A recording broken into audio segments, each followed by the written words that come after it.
Okay, start. Hello, dear students. Right now, we will discuss in continuation of the first video. As we have discussed already, there are 8 steps of the human order, in which third one, an important step is justice. Justice is a very common terminology within us. Always we are using, we want justice, there should be justice. This word is a very common. Justice का उपयोग कहाँ होता है, किस तरह से होता है, तो सबसे पहले हम लोग ब्रीफ में यहाँ पर जानेंगे कि जस्टिस का मतलब क्या है। देखिए, जस्टिस से मतलब होता है न्याय, और जस्टिस का जो रिजल्ट है, अगर यह बोथ साइड्स को हैप्पीनेस नहीं दे पाया तो ये जस्टिस नहीं कहा जा सकता। अर्थात यह ट्रस्ट और फियरलेसनेस को डेवलप करता है। जस्टिस का जो आउटपुट है, जो प्रोडक्ट है, वह फियरलेसनेस है, और यह ट्रस्ट के आधार पर हैप्पीनेस को डेवलप करता है। अर्थात जस्टिस देने वाला और जस्टिस पाने वाला दोनों आदमी जो है, इस फंक्शन के अंतर्गत, इस प्रक्रिया के अंतर्गत, इस प्रोसेस के अंतर्गत वो म्यूचुअल हैप्पीनेस को रियलाइज करते हैं। यह इसका जस्टिस का यह पराकाष्ठा है, हाईएस्ट वैल्यू है कि हमारा जो जस्टिस पा रहा है व्यक्ति और जो जस्टिस दे रहा है, both should be realize the happiness. If there is lackness of the happiness, we can't say that justice has take place. No, actually है क्या? Justice एक ऐसी कॉमन टर्मिनोलॉजी है जो हम अमूमन जुडिशरी के लिए देखते हैं कि जुडिशरी ने जो कुछ किया है वही जस्टिस है। लेकिन आपको और हमको एक चीज का यहाँ पर ध्यान रखना चाहिए कि जुडिशरी प्रोसेस के अंतर्गत जो है वहां पर डिसीजन होता है, जिसे हम फैसला कहते हैं। जस्टिस नहीं होता है, वो कुछ एविडेंस के आधार पर, कुछ प्रक्रिया के आधार पर कुछ वो फैसला देते हैं। जस्टिस का जो भाव है वह इससे अलग है, क्योंकि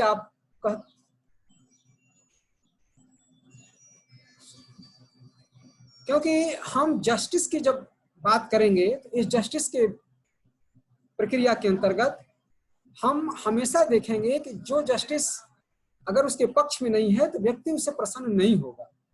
तो दूसरा इसका सबसे महत्वपूर्ण आयाम है कि जस्टिस यदि बॉडी ओरिएंटेड होगी तो वह जस्टिस से कभी हर व्यक्ति प्रसन्न नहीं होगा, दोनों पक्ष प्रसन्न नहीं हो सकते। अगर जस्टिस हम सेल्फ के आधार पर करेंगे तो निश्चित रूप से हम हैप्पीनेस को महसूस करेंगे। अर्थात जस्टिस का जो आधार है वह सेल्फ के द्वारा होना चाहिए। अमूमन इस समाज में सामान्य रूप में हम बॉडी ओरिएंटेड डिसीजन करते हैं। जैसे किसी व्यक्ति ने कोई क्राइम कर दिया, किसी व्यक्ति ने कोई इलीगल प्रोसेस से कोई वर्क किया, तो हम उस पैरामीटर के आधार पर हम उसे कुछ फैसला देते हैं, कुछ उसको निश्चित हम डिसीजन देते हैं, जिससे कि वो हो सकता है प्रसन्न हो भी, प्रसन्न न हो भी। जैसे एक एग्जाम्पल के तौर पर आप देखें, आपको एक नियम बताया गया है कि आप यूनिवर्सिटी के एग्जामिनेशन में बैठने के लिए आपका अटेंडेंस एक अप टू मार्क्स एक निश्चित परसेंटेज तक होना चाहिए। अगर हम उस परसेंटेज के ऑर्डर को नहीं फॉलो कर पाते हैं तो यूनिवर्सिटी ने अपना एक जो वैधानिक व्यवस्था दी है, जो उसका एक लीगल प्रोसेस है, उसके अंतर्गत हम यूनिवर्सिटी के द्वारा एग्जामिनेशन में अपीयर होने से चेक किए जाते हैं, रोक दिए जाते हैं, और हम एग्जाम में अपीयर नहीं हो पाते। किंतु क्या वह स्टूडेंट इस फैसला के बाद, इस डिसीजन के बाद प्रसन्न होता है? यहाँ पर एक संभावना है देखे जाने की कि वो व्यक्ति इसको किस तरह से लेता है। अब प्रश्न ये उठता है कि क्या ये जस्टिस है? सपोज कर लीजिए कि वह लड़का बीमार था, उससे घर पर कोई ऐसी समस्या आ गई जिसके कारण वह चाहते हुए भी क्लास नहीं कर पाया। आप किसी कंपटीशन के एग्जाम में बैठना चाहते हैं, रास्ते में आप चले और रास्ता जाम लग गया और आप वहां पर 15 मिनट लेट पहुंचे और गेट पर लिखा हुआ था कि निश्चित समय से लेट आने वाले व्यक्ति को हम एंट्री नहीं देंगे। उन्होंने एक अपना कमांड दिया था, लेकिन उन्होंने ये नहीं देखा कि व्यक्ति घर से तो चला ठीक समय से, लेकिन रास्ता ब्लॉक होने के कारण, जाम होने के कारण, जिसमें उसका कोई अपना रोल नहीं है, शहर में जाम हो गया, बारिश हो गई, तूफान हो गया, तो व्यक्ति न चाहते हुए भी लेट हो जाता है। अब यहाँ पर ध्यान देने योग्य बात है कि अगर हम यहाँ पर जस्टिस को खोजना चाहेंगे तो निश्चित रूप से हम पाएंगे कि जो व्यक्ति जस्टिस की बात कर रहा है वह इस फैसले से, इस डिसीजन से कभी भी प्रसन्न नहीं होगा। तो क्या यहाँ पर जस्टिस है? जस्टिस के पैरामीटर को हमने आपको बताया कि हम अमूमन बॉडी ओरिएंटेड देखते हैं। हमारी बॉडी निश्चित समय पर नहीं पहुंची तो हमारा भाव कुछ भी रहा हो, हमको उस फैसले को मानना पड़ता है, या उस फैसले के आधार पर हम उस एग्जामिनेशन में अपीयर होने से वंचित कर दिए जाते हैं, डिप्राइव कर दिए जाते हैं। ऐसा क्यों? ऐसा इसलिए कि हमारा एक निश्चित पैरामीटर है और उस पैरामीटर को फॉलो करना ही पड़ता है, किंतु पैरामीटर निर्धारित करने वाला व्यक्ति उस पैरामीटर को प्रभावित करने वाले फैक्टर को कभी ध्यान नहीं दिया। यदि कोई व्यक्ति मान लीजिए कि फ्लाइट से ही चला और वेदर खराब है, फ्लाइट उसी समय से नहीं पहुंची, तो कैसे पहुंचेगा कॉलेज में? तो ये सब तमाम बातें हैं। तो कहने का हमारा आशय है कि ये सारी चीजें फैसले के अंतर्गत आते हैं, ये जस्टिस के अंतर्गत नहीं आते हैं। तो जस्टिस हमारा एक भाव है जिसके अंतर्गत हम न्याय को आधार मान करके, ट्रस्ट को आधार मान करके हम जस्टिस करते हैं, और इस जस्टिस में हम इंश्योर करते हैं कि इस जस्टिस की प्रक्रिया में हम अगर सेल्फ के लेवल पर अपना डिसीजन लेते हैं, न्याय करते हैं, तो वह दोनों पक्ष जो है वहां पर प्रसन्न होगा, दोनों पक्ष जो है उसको स्वीकार करेगा, हार्टली उसको मानेगा, और जस्टिस के भाव के प्रति वह अपना कमिटमेंट जस्टिस को देगा। अर्थात जस्टिस के प्रति, जस्टिस कोई ऐसी चीज नहीं है जो पैसा देकर के बाजार से खरीदा जा सके। देखिए, एक फीलिंग है, एक भाव है, और आप जानते हैं कि फीलिंग और भाव को हम सेल्फ के लेवल पर महसूस करते हैं।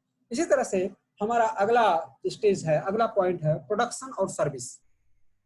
हमारा जो अगला स्टेज है वो है चौथा, प्रोडक्शन एंड सर्विस, जिसे आप अगली स्लाइड में देख सकते हैं।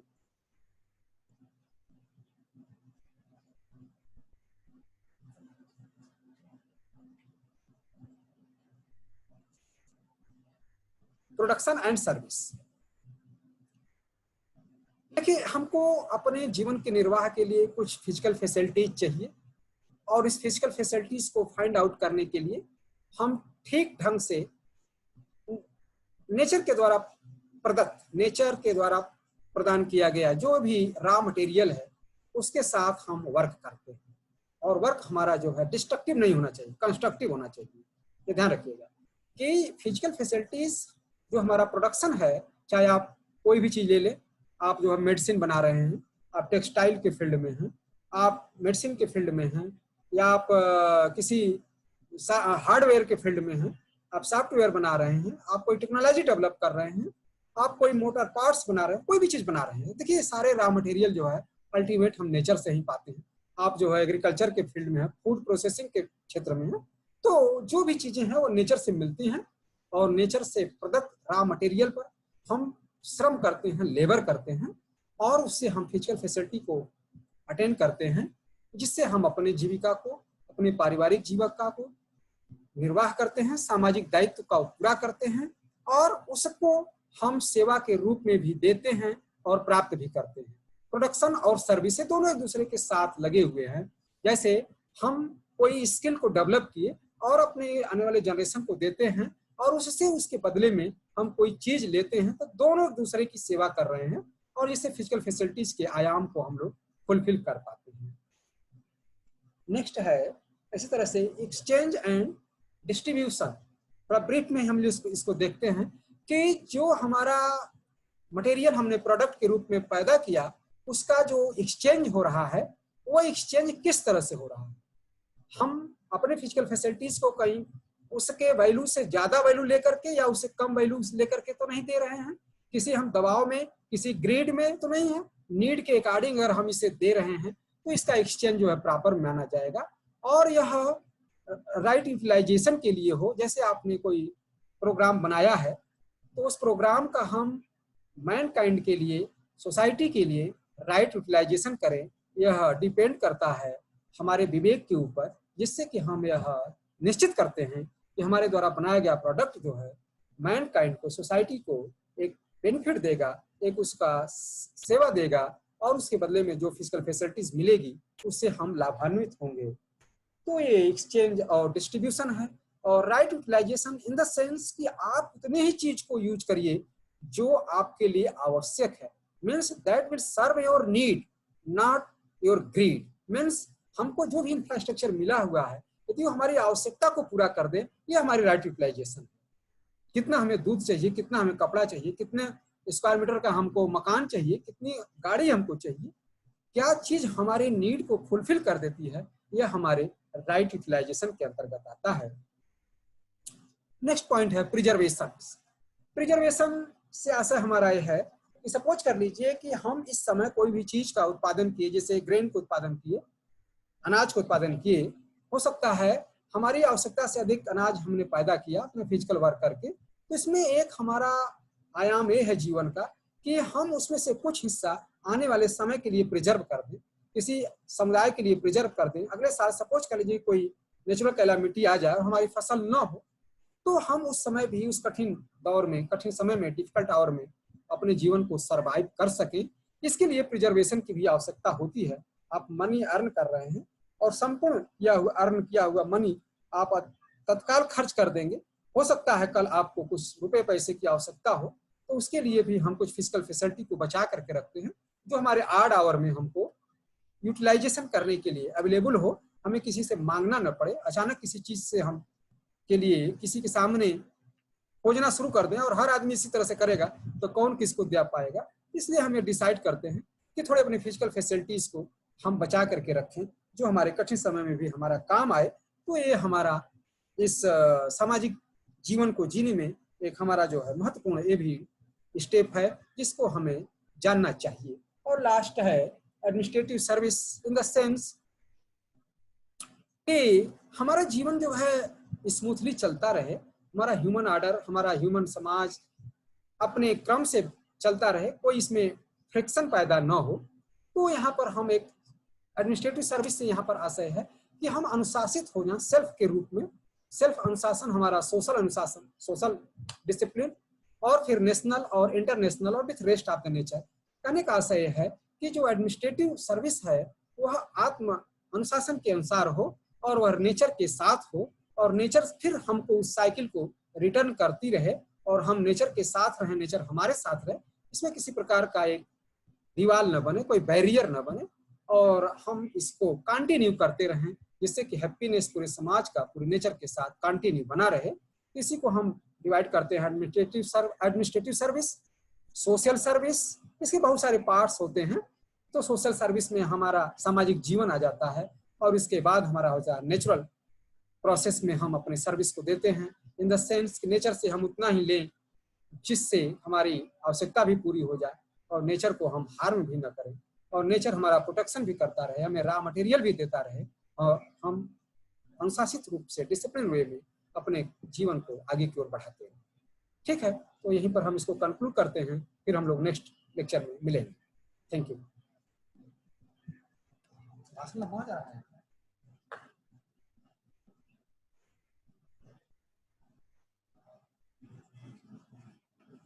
बंद हो गई।